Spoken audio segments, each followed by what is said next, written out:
Bapak Ibu, kadang-kadang kata salah dan benar tidak perlu kita katakan kita benar. Serahkan saja buat Tuhan. Maka Tuhan yang menjadi pembela kita. Ishak kan disalahkan. Orang cemburu kepada Ishak sehingga orang bikin bagaimana caranya Ishak supaya Ishak angkat kaki dari tempat itu.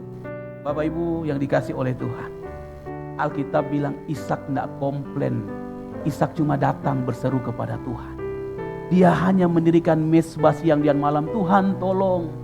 Bukankah Tuhan suruh saya kayak Geral? Sekarang saya sudah Geral. Kok saya dibeginikan Tuhan? Serahkan saja buat Tuhan. Maka Tuhan yang menjadi pembela kita.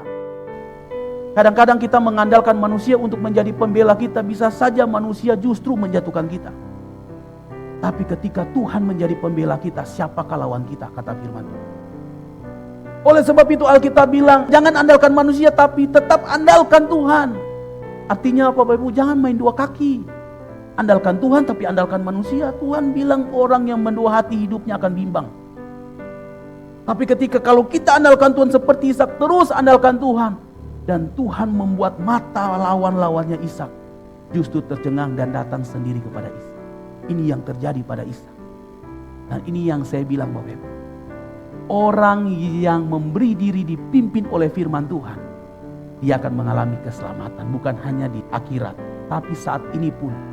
Bukan saja kisah yang terjadi pada Ishak 2000 tahun lalu. Tapi siapa yang percaya pembelaan Tuhan masih ada buat kita semua. Amin. Bapak Ibu, firman Tuhan, kisah Alkitab, kisah tentang pemeliharaan Tuhan bukan terjadi hanya berhenti pada lalu. Sampai hari ini pun Bapak Ibu, kita yakin bahwa kalau Ishak dipelihara oleh Tuhan, diselamatkan oleh Tuhan karena taat pada firman Tuhan, yakin dan percaya juga bahwa keselamatan itu Bapak Ibu terima.